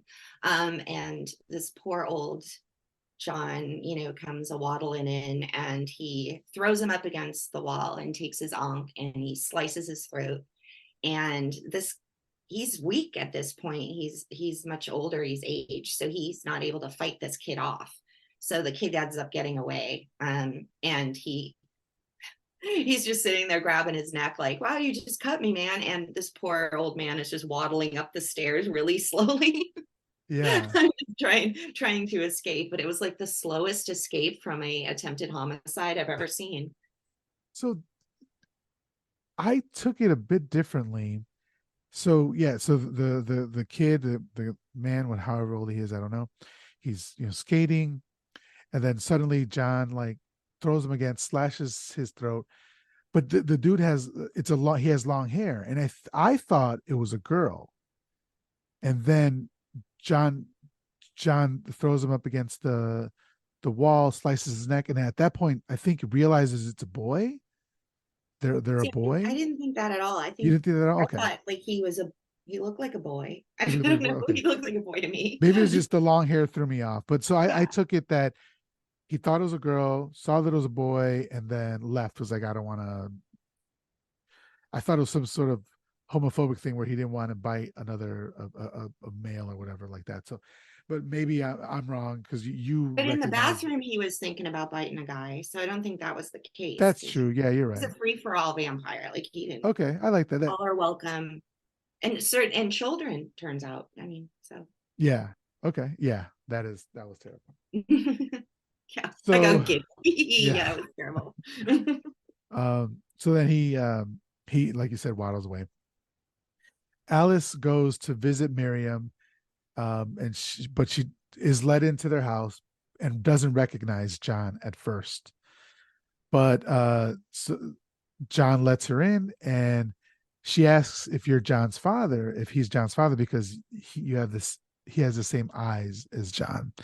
And John at this point looks to be about 90 years old. He looks decrepit. He looks literally like, I don't know, he looks terrible. I mean, I don't want to sound ageist, but the makeup that they made him look up, it made him look extremely bad, especially when we just saw him a day ago and he was 30 years old. Yeah, he's like a walking corpse, kind of getting Yeah. approaching that anyway. And so I'm sorry, John asks Alice to play something for him. And so as she does, she's kind of getting ready to play something for him. And he's kind of questioning her. And Alice says that she loves them both, but she can't quite figure out John. And she plays this wonderful piece as John is kind of stalking behind her. And I was like, no, I don't remember this part. I was like, no, this isn't going to happen, right? They're not going to do this. But he actually does it. He does the interview with a vampire thing. This came out before Interview with a Vampire. And I don't know when Anne Rice wrote Interview with a Vampire, but this was 1983. So they did it first, I think. And John grabs his ankh around his neck and goes up behind Alice, um, grabs her by the shoulder, puts his hand over her mouth, and just slices her throat. And he says, "Forgive me." And the blood flies everywhere, it flies all over the sheet music and everything like that. I was extremely, extremely surprised with that. How did you feel here? I wasn't surprised at all. So I knew that was going to happen as soon as she showed up. As soon as she like rang the doorbell, I was like, oh, she's going to get it. That little Yeah. girl's going to get it. Which I think was an interesting choice. Um, because like unlike Interview with the Vampire, when Claudia is attacked, she becomes a vampire. So like you don't really lose Claudia, but she's killed, like she's killed. Yeah. And I think it was just like to show the desperation of like he wasn't really able to get away with it. Like the guy in the bathroom, he couldn't do it in the elevator. He couldn't get that kid. It was too strong for him, that roller skater. You know, now he's got a victim that's like in his house. She's got nobody around her. And it was like desperation. Like, I have to do this. Like, and there was no other choice. And you know, he was fond of her, you know, like he was fond of her. He liked her. Like Yeah. you know, was around her a lot. So I think it just showed like he was at the point where he just had to do something. He had to feed, and no matter what condition he was in, he's gonna have to do it. And he wasn't able to subdue that roller skater. So his level of, you know, energy was so depleted at this point. A kid might be all that he could do at that point. So I felt kind of bad for him. Isn't that twisted? This little girl gets killed, and I'm like, oh, I feel so bad for the vampire. But like, you know, it made me feel sad for him. Like he's at the end of his energy, you know. Yeah. So I guess my question to you was he jealous, or was he trying to, like, was he jealous of Alice because he thought that she was going to be the next one, or was he trying to spare her life from not spare her from the same fate, I should say, as he had, or was he just had this hunger and he I needed to thought that he satiate it? was just like it was desperate hunger, but also her youth. Like not only he had like depleted energy, so maybe he could just take down a kid at this point, but also like her youth might be appealing to him because it was like the opposite of what he's going through. Like he's aging, so maybe the younger the better. Like maybe he thought there would be something in her youthful blood that might help him. So yeah, I think that's like a very open interpretation scene, wasn't it? Yeah, because we see it doesn't really help him. It doesn't like stop the aging process. We'll see in a second here. So maybe it's just like that hunger that he had to satiate. So later, Miriam arrives home calling out for John, who does not respond. She enters the music room and sees John sitting in a corner by himself. Um, my question was, if she knows that he's decaying so rapidly, why would she be gone for a whole day? I mean, he aged 50 years in one day, and she could have spent that time with him, but she doesn't. She leaves him to himself. Yeah, I picked up on that too. Like she comes in and is just like she obviously has been gone for a while, and she's just kind of like John, you know, like you know, this poor guy. She didn't seem surprised by it at all. Yeah, She's checked him off. Like so this is very clear. Like Miriam is she is out of the building as far as her feelings for him. Like she already knows like it's only a matter of time, and she's already moved on to selecting her next partner. yeah, She's checked out, and that just is a very very good example of how cold she is. And so you really get a feeling of like, oh, she is the monster. Like she really is. She doesn't care. She doesn't care. yeah. She's been with this guy for this long and And doesn't care. she a terrible like fate befalls her at the end of the movie, and when you start to feel sorry for her, you have to think back to these moments, Mm-hmm, and how many times it's happened before. mm-hmm. So she says she got caught in the rain. John's like very sad. He's aged terribly. He's about 90 years old. You said forever. He keeps saying that you said forever, never ending. Do you remember? And she says, every day I remember. And then she flashes back to the day that she turned him, the 300 years before. And then he rasps, forever young, and she begs him to stop it. And he looks ancient now, and he begs her for a kiss. He says, please kiss me and think of me as I was. And he's now shrunken. Like we're intersplice shots of them kissing when she first turned him, and he's a lot taller than her, and to now he's a lot shorter than her as your height diminishes with age.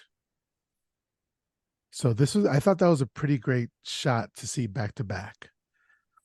Yeah, and it gross. Yeah, like she Just says thinking like, you know, like her trying to like kiss him like that, but yeah, she does she, kiss him, but she says she she does. can't. I don't know if she's saying she can't kiss him or she can't because she's so sad about it. And I think maybe it's a little bit of the both.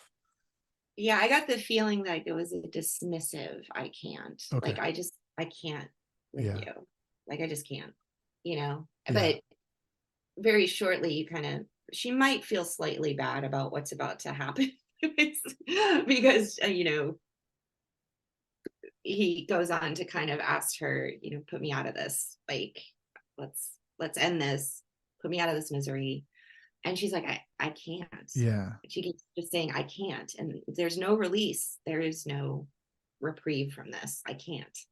So apparently she can't, literally cannot kill her partners. Oh, yeah. I didn't They're catch just that. Yeah. dying Yeah. naturally. She can't, these partners can't die once they become her partners, which becomes very important later on. Yeah.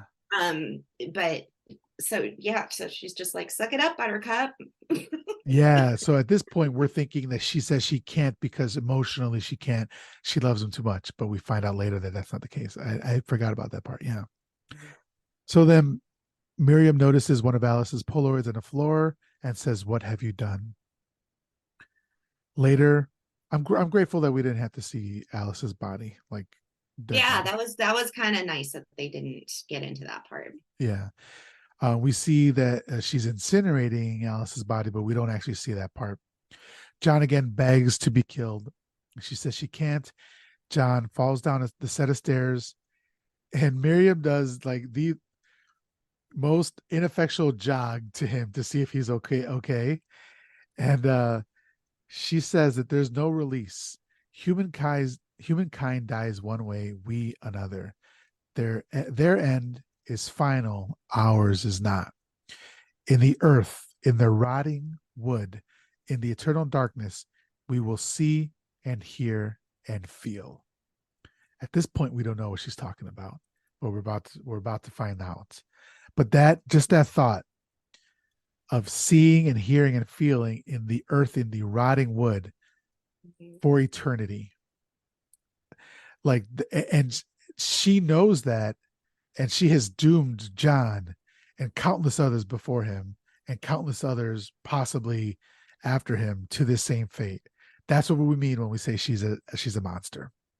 Yeah, and you know, that part was kind of like I had to think about that part when we got to the end because it gets a little confusing of like Yeah. what exactly is happening. So I had to like kind of put this together. But this is an important scene because you realize that like for some reason she's not having the same fate. She's not eventually dying of old age. She's gone on. She's the mama of all of these vampires for millenniums. So, like, what is she doing differently, or what situation is going on with her that's different than all these others?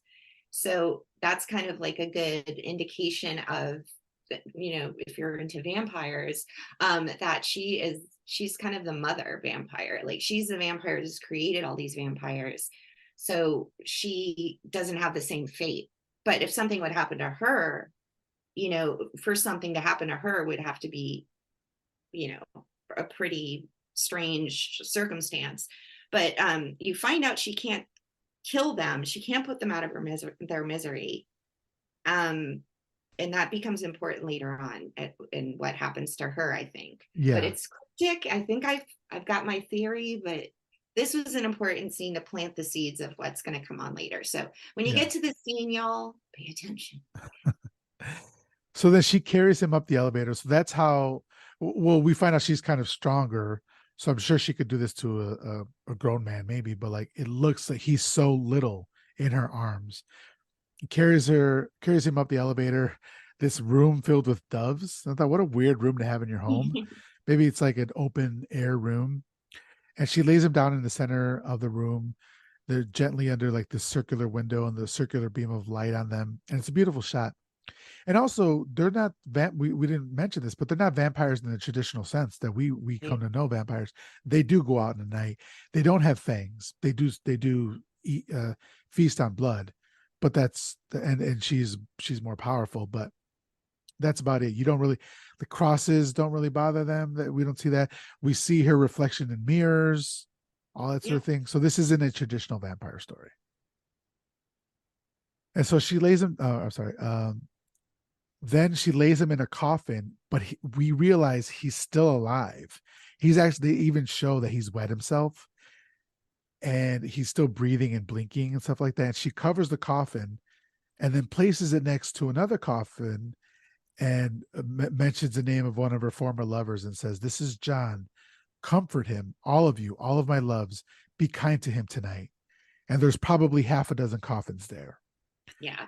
So this is when we realize she's known the whole time that they don't actually die. They live on, but they're just in such a weakened state and they live on in that coffin. So she has dozens of people in coffins in her house just for eternity.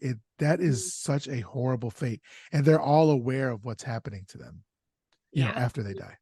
Yeah, she's quite selfish, right? She's very she's very selfish. So she's poor people, when she's done with them and they've gone onto their fate, she's just I mean, Yeah. imagine. It just I makes can't. I mean, I'm claustrophobic, so I oh, just me too. thinking about it would, yeah.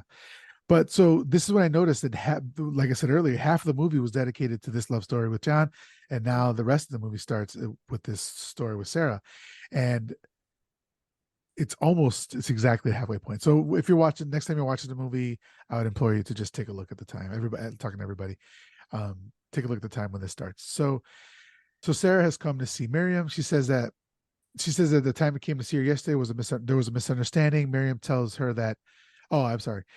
That her husband came yesterday and that there was a misunderstanding. But Miriam tells him that John has gone to Switzerland. And then Sarah leaves her number and leaves.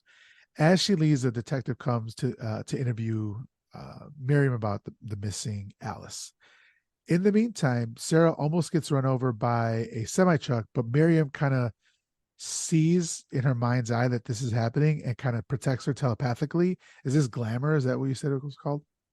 Is this Yeah, one? like that's probably different than glamour. But Oh, glamour okay. is like when you hypnotize someone kind of Oh, okay. Okay. into, like when in Bram Stoker's Dracula movie when, he's like, see me now. Yeah. That's like glamour, right? But this is like, yeah, some sort of like she can control her or something with her mind. I don't, Well, she doesn't hmm, even control her because she still steps out in the front of the car, this big semi truck. maybe she controlled the truck driver. Yeah, I don't know. I don't know. We'll say that. I love So how she just kind of has a cigarette in her hand and she's just like almost gets hit by a truck and she just kind of looks at it and then just keeps walking. And I'm yeah, just like, yeah, girl, I like her swag. yeah. Nice. So at home, Sarah sees Miriam in her mirror and she kind of feels her presence.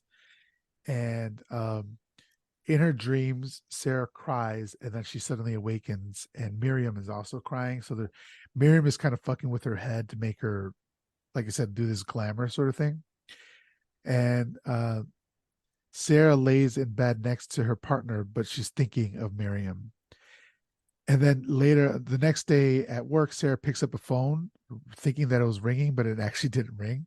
And Mm. her coworker's like, "No, it didn't ring, dude. You're crazy." And this is kind of like Miriam's way of like calling her to her, like you said, like see Yeah. me sort of thing. Yeah. Because she ends up having to go to visit Miriam, asking about John, but really she's there because she wants to see Miriam again. Yeah. And she's even like, I don't know why I'm here. Like at one Yeah. point, she's trying to think of excuses of why she's there, but she's like, I don't really know why I'm here. She just showed up.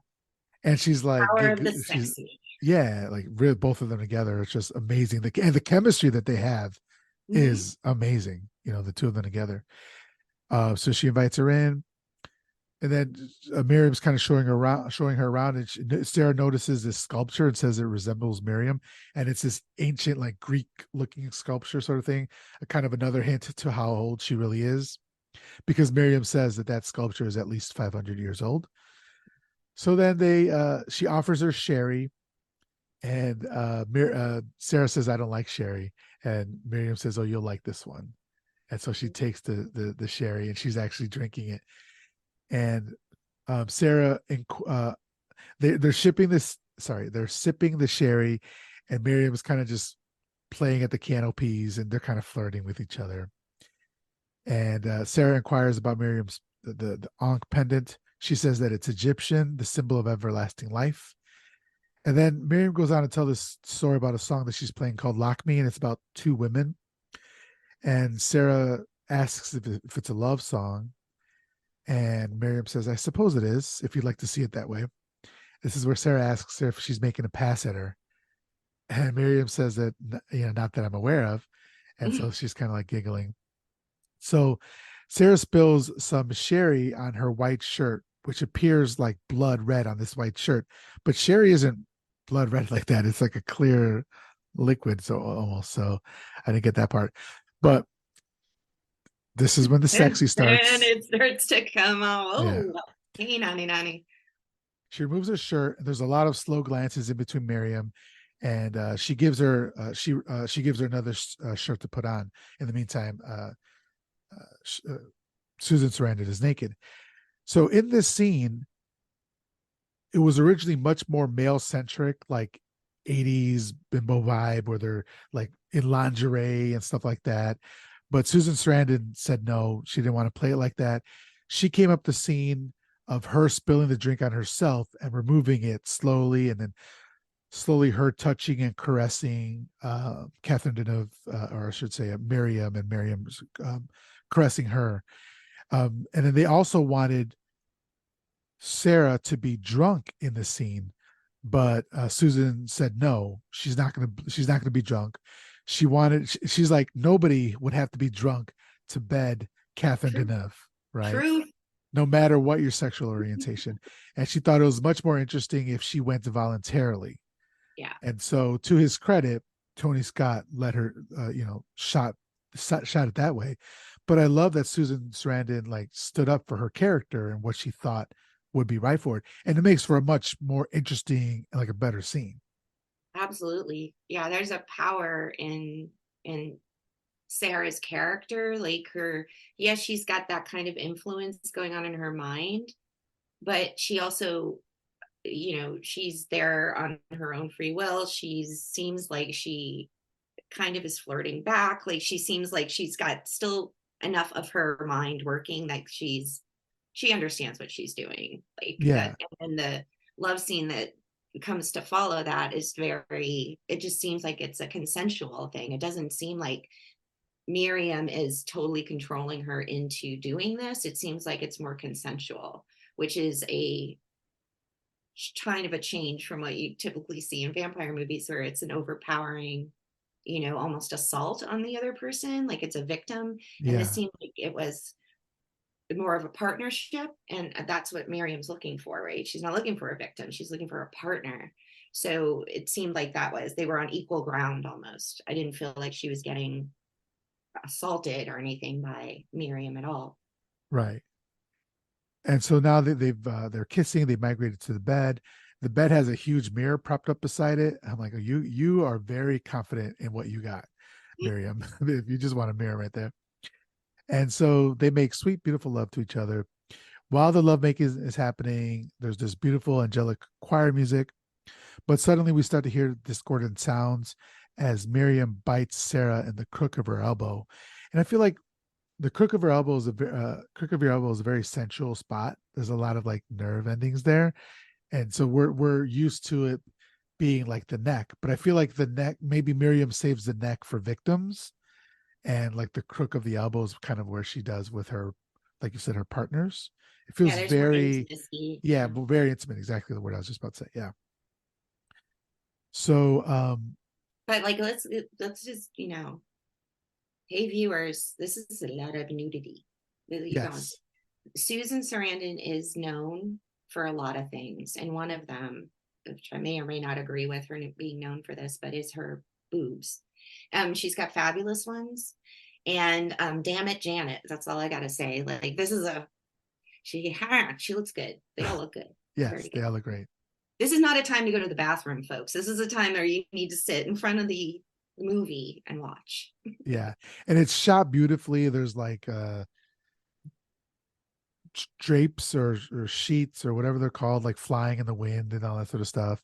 Well, there's always them flying in the wind. Okay, this whole movie has convinced me that in 1983, I might have been too young to notice, but apparently everybody's apartment is lit by blue light, has fog, and there's a lot of blowing curtains. So A I lot of don't know what blowing was going curtains. on Yeah. in, but they're blowing curtains akimbo all in this movie. Like I've never seen so many blowing curtains, which I think harkens back to what you mentioned about him being a little bit too focused on the visuals sometimes, where it's like, Yeah. okay, with the curtains, like enough with the curtains, like seriously. Yeah. But Yeah. Like there's a couple of music videos just within this movie alone. Like you could just set them apart. But oh yeah. so then we see so Miriam bites Sarah in the crook of the elbow, blood dripping down her mouth. And then we also kind of see Sarah do the same to Miriam, but not as pronounced. And then there's blood dripping down Miriam's mouth, all looking sexy and all that sort of stuff. So interspliced are like close-up shots of blood cells. Again, never really focused on after that. So just a dropped plot point at this point. Then there's a transition to shot. It's extreme of a like extremely rare steak that's being cut in half. And we're at dinner with Sarah and her partner, and she's extremely dissatisfied with her food, and she shows off the ankh that Miriam gave her, and he says, "You just met her, and she's giving you a present," and she's like, "She's that kind of woman. She's European." I was like, "Okay, European is code for lesbian, I guess, or bisexual." Yeah, but he seems like really like accusatory. Like he just assumes like, Immediately, oh, you ended when you fucked her. Like, and I'm just like, well, that's not the first thing that I think a lot of guys would think is like you're like had some like he was very obviously suspicious, like something had gone on, and I'm like, what? So maybe Susan Roberts is bisexual or something. There's like uh, questions I have because I'm like, maybe he wouldn't be surprised if she was with a woman where another man, and typically in a movie wouldn't ever just jump to that conclusion. So I'm just yeah, kind of like, oh, maybe she's a bit wild. And like you can see in her personality sometimes she's very powerful and like she stands up to people and she's the boss at the research center. So she's like, she's got some power to her, which I really liked in her character. And that is another scene where it comes up is this dinner scene with her husband where, you know, she just kind of like gives it right back to him. He's giving her shit, she gives it right back to him. Doesn't yeah. it like phase her at all? And I'm like, ooh. Shout out to women in STEM, by the way, right? Mm. So then while he's kind of like complaining to her, her mind is kind of drifting to this to these women that are swimming naked in a pool in like in the restaurant they're at. Because while this was happening, I thought she was thinking back to her time with Miriam, but at the end of the scene, we see that there's actually a pool in the restaurant and women are swimming naked in that pool. I can't imagine being in a restaurant with the smell of chlorine, right? Like that would be so terrible. Like, yeah, it'd be cool to have people swimming naked around you, but like I'm trying to eat my food and there's chlorine smell in the air. That's terrible. Yeah, yeah. That's the 80s right there for you. That's totally the 80s. Yeah. So again, her partner's questioning where she was for 3 hours, and she says that they were just talking and drinking sherry. And he says, "But you hate sherry." She laughs and she says, "Yeah, I know." And then again, she like thinks back to her time with Miriam. And the fiance or the partner, I should say, is pissed. Later at night, he's in bed and she's sick and she's throwing up violently. And he goes to comfort her, which I thought was really nice.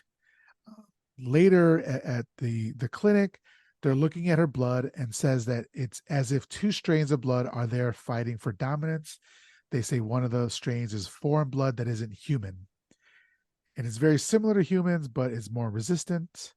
And then one of the doctors there asks her to roll up her sleeve, and they shows the bite mark. And they ask where she got it from. And she says, "I don't know," and then changes the subject, and they never go back to it. They're just like, Yeah. okay, fine. So it's like again, it's just like beats are happening without any any like a thought of the plot, you know?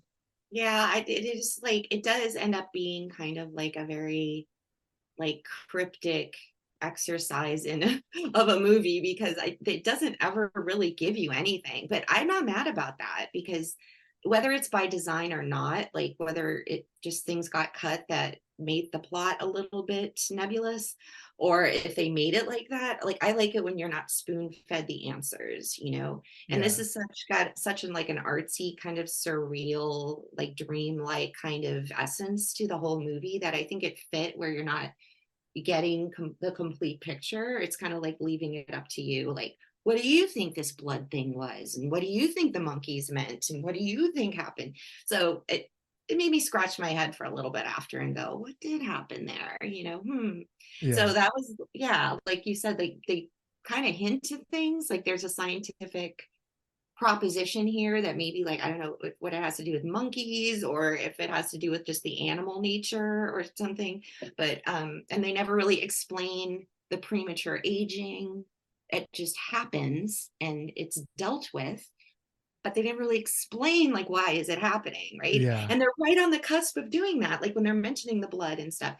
The whole point of the research team, you're right on the cusp of them going, oh, this clearly what is happening here is da da da da da, like they do in every other movie with a situation like this, but they don't. They pull right back right before you get the answer, and they're like, continue with the movie. Like, Yeah. okay, It's a bit frustrating, but also it's a little. you kind of like, okay, we'll just move on. But so then Sarah goes to visit Miriam to confront her, and Miriam says, it's natural to be frightened. Just put your faith in me, trust me, give me time. And again, Sarah's very angry and says, what have you done to me?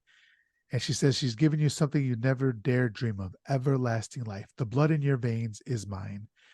And Sarah says, enough of your bullshit, and grabs Miriam and demands answers.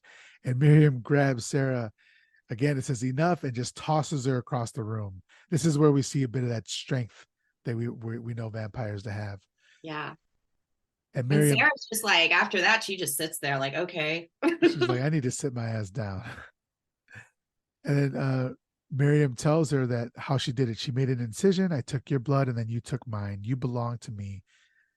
Sarah attempts to leave Miriam, but Miriam tells her that when you get the hunger, you'll be back because I need to show you how to feed.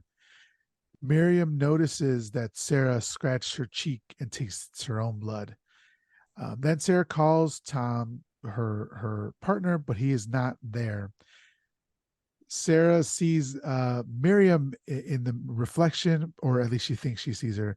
And then these two guys ask her to use the uh, the payphone. It's Willem Dafoe.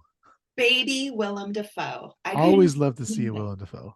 That had to be one of his first roles, right? I mean, it's like 2 seconds and he's Yeah, so super young. And I'm just like, oh my God. it Oh was my God. great to see him. Great to see you, William. We love Yeah. you.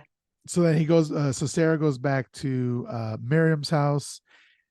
Miriam said that she's going to bring somebody for her to feed her hunger. And then Miriam goes and picks up a stranger. It's so funny how easy it is for a woman Mm. to pick up a man. It's just It is, though. If you it, look like Catherine Deneuve, you're not going to have any problem. no problem whatsoever. She literally just takes her car, goes to like, it looks like Times Square. Obviously, they shot in London, but they make it look like it's Times Square. Picks up a dude easily and takes her back to her house. Okay, but he was a hooker, though. Like, we know that Was he? well, he was there were hookers walking around. So Oh, I think that he might have been, she might have paid for that one. I don't know okay. why this girl would ever have to pay for anything, but Yeah. like, okay, I think she did. Maybe because he wouldn't be missed. You know, serial killers, we all know that they do that too, Okay. because they wouldn't be missed, you know. So that might have been a calculated move on her part. Gotcha. So the man does like this triumphant like humping in the air because he thinks he's going to score. But we see Sarah, she's extremely sick and she's sweating and she appears to be going through withdrawals. And Miriam left the man to the house himself. So he goes, takes the elevator upstairs, even though he's uninvited. And Sarah's curled up in the fetal position on the bed. In the elevator, the man thinks he sees Miriam behind him, but she's not there. He steps off the elevator and Miriam immediately attacks him, slamming him back into the elevator and slicing his neck. See, so she doesn't go for the crook of the arm here. She slices his neck. And In the Sarah, elevator in her house that yeah, has like what 3 or 4 floors. The yeah, elevator. This she's house is extremely awesome. Like rich. I Yeah. want that house so bad. I just, I remember I was the first time I ever saw an elevator in a house was on an episode of Cribs, and this rapper Master P had an elevator in his house, and it blew my mind. I'm like, Jesus Christ, people have elevators in their homes? well, I want one now. Yeah, well, I'll take a dumbwaiter. I don't care. Yeah, that sounds good. Like Yeah, just yeah, exactly. er. So then Sarah hears Miriam calling for her, and she crawls out of bed and she looks down the stairwell and she sees Miriam with a dead body in her lap, blood all over her throat. And I wonder if this image kind of was foreshadowing the image at the end of Miriam, how she ends up. Well, too, like when Miriam comes over and confronts, I mean, sorry, that Sarah goes over and confronts Miriam and is like, "What did you do to me?" Like that scene. And when Miriam says, "You belong to me," like Sarah, I think that's the turning point for Sarah.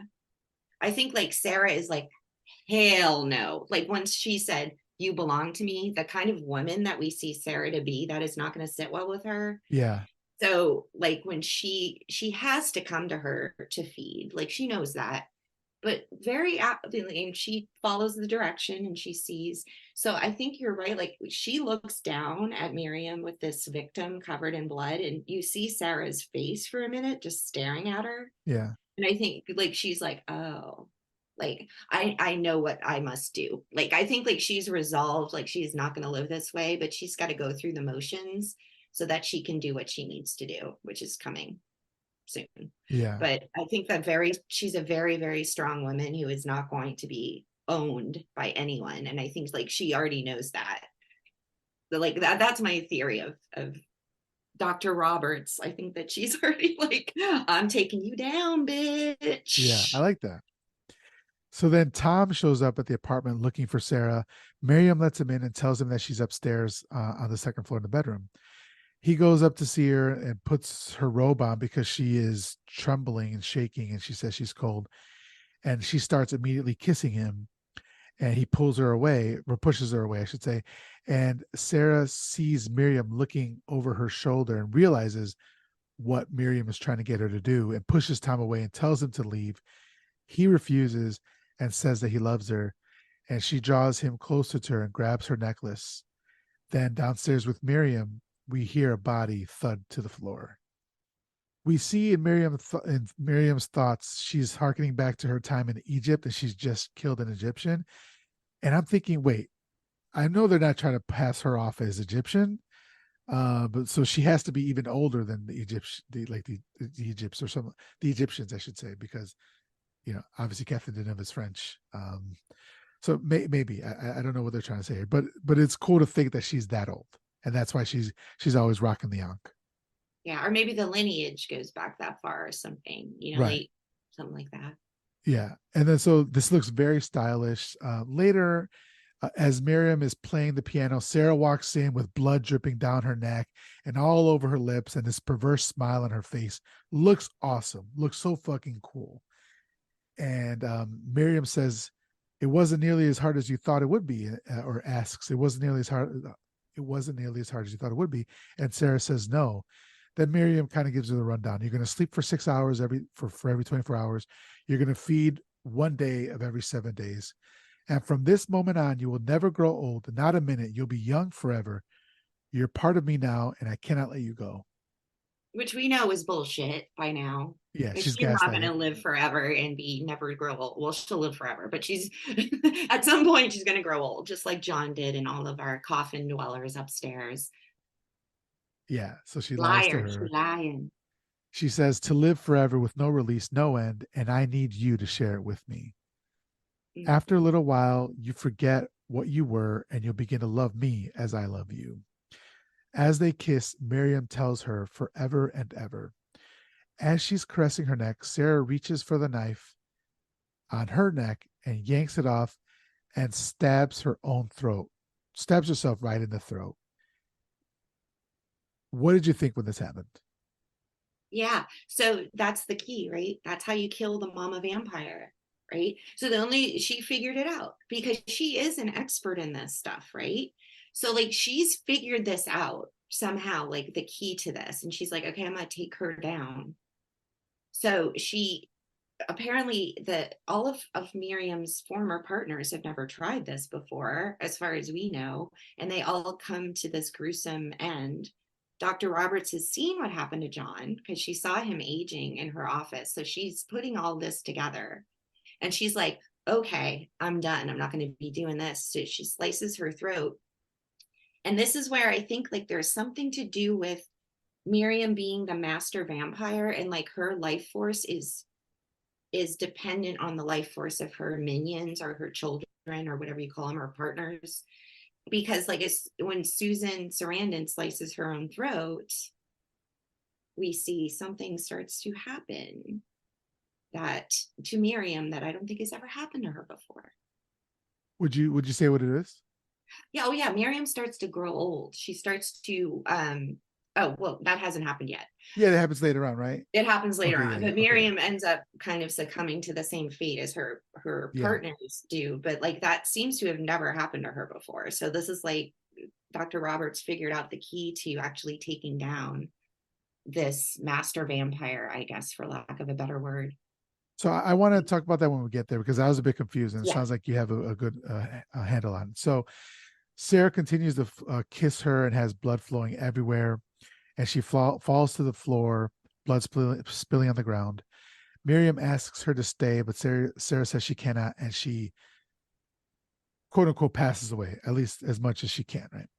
Mm-hmm. Miriam takes her back up to the floor where all the coffins are, and I'm thinking she's going to run out of coffins pretty soon. Yeah, she just has spares like Yeah, enough for this. Like she's thinking ahead. yeah. And so suddenly the house starts to shake and all the coffins open up and all of her former lovers come out of their coffins and start to advance on her. And you see all these decrepit looking, like basically mummies. And she yells out, I love you all. And they all reach out to her to kiss her. And she yells out, no. And she starts thrashing out violently. They all continue to advance on her, but she manages to escape their grasp. She runs again. They catch up. And John kisses her and she escapes and she falls down that stairwell, hitting each floor as she goes. And then she Mm-hmm. thrashes violently on the floor as her former lovers look down on her. Miriam suddenly ages as her former lovers did, and her body rots, and so does theirs. And it's all in slow motion. It's pretty creepy, and it looks pretty good here. So my question to you was, I don't understand why that happened. Why did Yeah, she what the hell age? happened? Yeah. So like this is a very confusing movie and it leaves a lot to your imagination.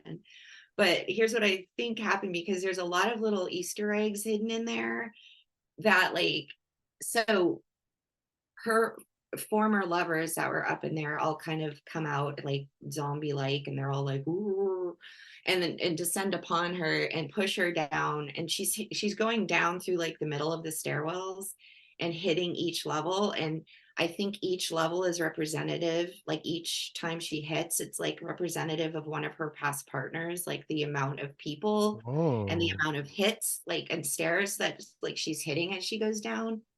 And then she slams down onto the linoleum floor and she's like thrashing and thrashing and thrashing, and she starts to very very very quickly start to become rotting and old and corpse like.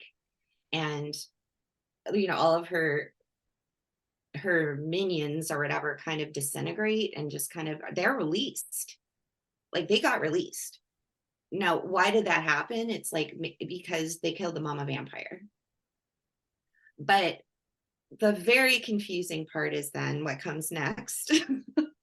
Because if you think that she's the mama vampire and they killed the mama vampire and they got released from their prison of eternal life in a coffin, which is terrible, why then is Susan Roberts still kicking at the end? So did she replace her? There was also a big theory going through my mind about like some sort of energy vampire, okay. like Colin Robinson, but like a very like an energy vampire. Like maybe she fed off of the energy and the life force of her partners, and that's why she kept going and they didn't. Okay. And maybe by like one of her own partners killing themselves, she couldn't get the somehow she took the life force back from her. And like and Dr. Roberts was kissing her, right? As she Yeah, was dying. yeah, So it's like, was she sucking the life force out of her? Was she like, I mean, I have so many questions, but those are just like weird theories that I have about it.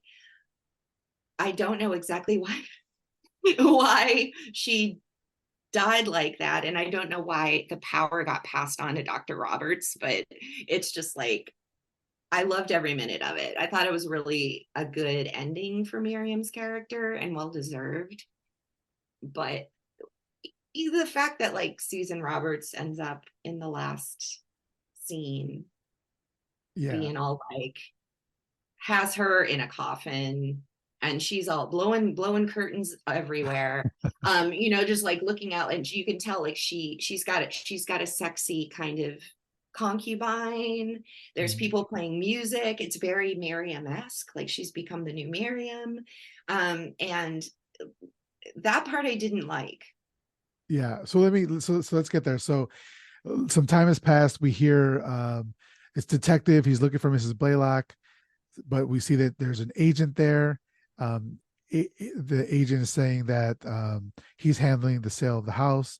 He says the owners are deceased, and all proceeds are going to the clinic. So that's our first kind of inkling that something's happening there. The detective looks around the room and sees the picture of Miriam. And then elsewhere, we see, like you're saying, we see that Sarah is alive and she's keeping Miriam in a coffin, just like Miriam kept all of her ex lovers in a coffin.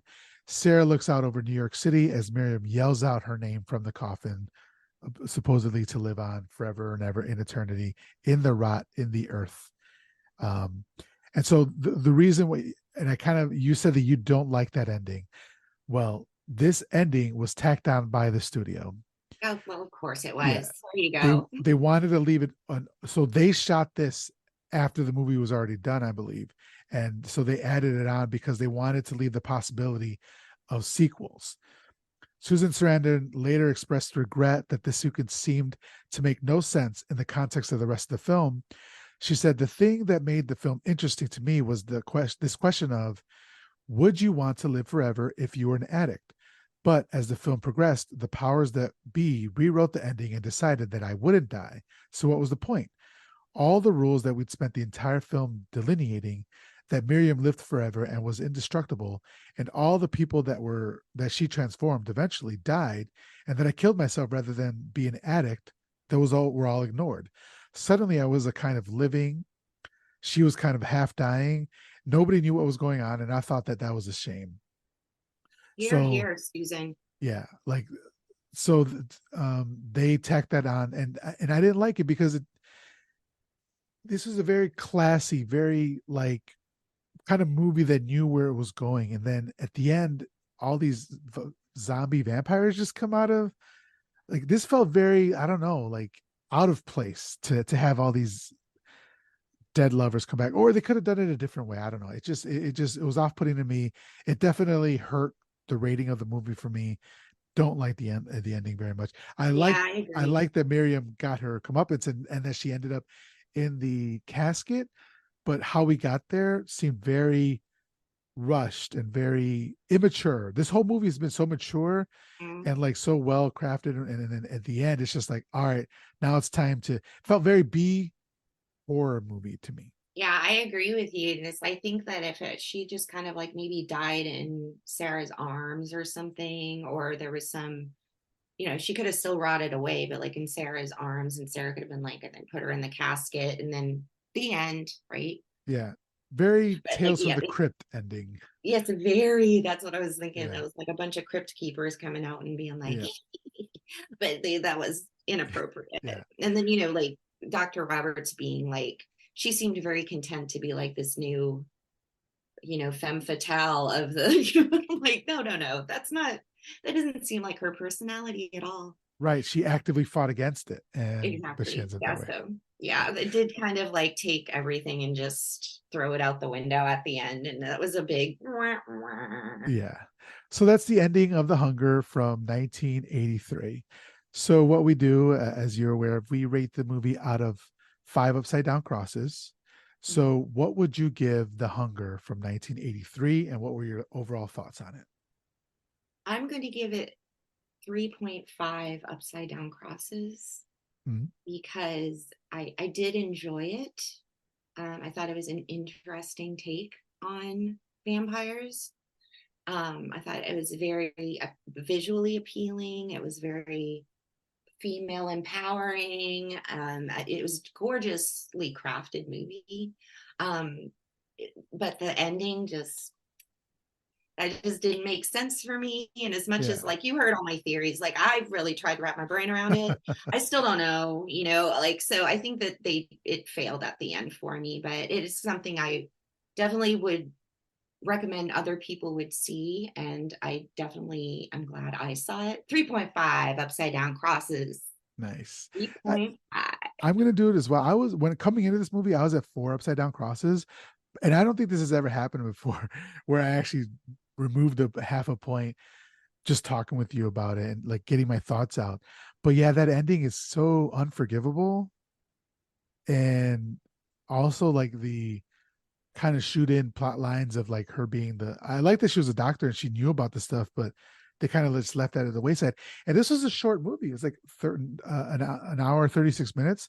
They Mhm. could have had a couple more minutes in there with working up the blood aspect of it, like the science part of it, but either go all the way with it or don't have this the storyline in it. So Absolutely. That is absolutely a huge part of it too. It's just like that just didn't like you just pulled it back right when you were going to give us some answers. You pulled it back. yeah, Like cut some scenes like with the freaking police officer, that pointless, stupid freaking police officer. Like what was even yeah, the point? Like yeah, just leave that out and go back to the blood. Go back to the blood. Let's start talking. Let's working out the science. Let's start yeah, talking it out. But and it doesn't matter that they didn't answer that question. Like I said, I don't like being spoon fed the right, plot, but you could have spoon fed me a little bit, like little baby spoon fed, like the yeah, airplanes coming in, rah, little bit of spoon fed would have been nice. right. They gave us nothing. And then the last thing I'll ask you is, I ask for a suggestion of a movie in a similar vein, vampire. Ah, The it could be another vampire movie, or it could be another Tony Scott movie. It could be another Catherine Deneuve movie or Susan Sarandon movie. Anything. I'll go first to give you some time, and if you need some more time, that's fine. But I would recommend to you and to my listeners The Velvet Vampire from 1971. It's directed by a woman, Stephanie Rothman, and it's starring Michael Blodgett and Sherry E. DeBoer. And this is about a vampire in the Southwest. So you don't see a lot of vampires in the Southwest. So I really dug it. And this is one of those movies that I had never heard of, and I saw in a horror movie marathon that I went to. And there's dune buggies, so like 70s vampires, like woman-led vampire movie, directed by a woman. There's dune buggies. It's really fun. It's a lot of fun. So I'd recommend The Velvet Vampire from 1971. So Susan, do you have a recommendation? It could be even Yes. a book as well or anything. No, I mean, this is hands down my favorite vampire movie of all time. Okay. And this is the one that I could watch again and again and again, and I'll never get sick of it. And it's 1987's Near Dark. Yes. Again, directed by a woman, Catherine Bigelow. She also directed Pets. No, that was Mary something. What Catherine Bigelow? What else did she do? She did that army one that she won an award for. Yeah, she's awesome, right? Yeah. So Near Dark, and I found like me, I'm sure Miguel has seen this, right? You've seen Near Dark, right? Oh yeah, I did. I Oh yeah, love yeah, Near yeah. Dark. But like people, civilians out in the wild, like normally have not seen this movie, and it kind of flew under the radar. But it is got Lance Henriksen in it. It's almost like a little Aliens reunion because Yes. you have Lance Henriksen, Bill Paxton, and I can't remember the name of the woman who played Oh the gosh. the Jewish woman who plays a Latina in Aliens. Yes. Yes, yeah, But all of them are in Aliens, and so it's so good, and it's a totally different, again, like take on the vampire, not so much like the how a vampire works, but like how the vampire came about, and the family dynamic of a vampire coven, and what happens at the end is normally not what happens in vampire movies. Not gonna give that one away, but it yeah. ends That's a up great taking movie. a bit of an unexpected turn. Yeah. So once again, if you could let everybody know how they could follow you, how they could support you, your work, and stuff like that. If you still want to, after listening to my theories, my bad theories on this movie, The Hunger.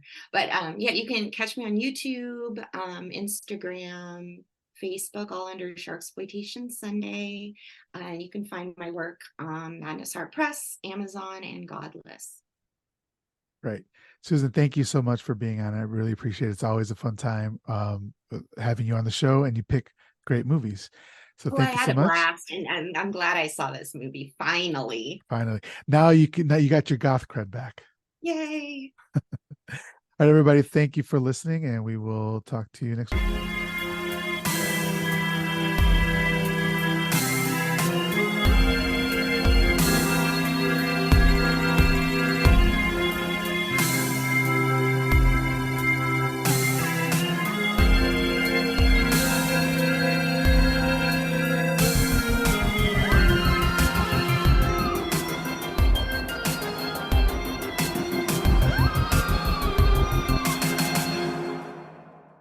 Live spooky, die spooky.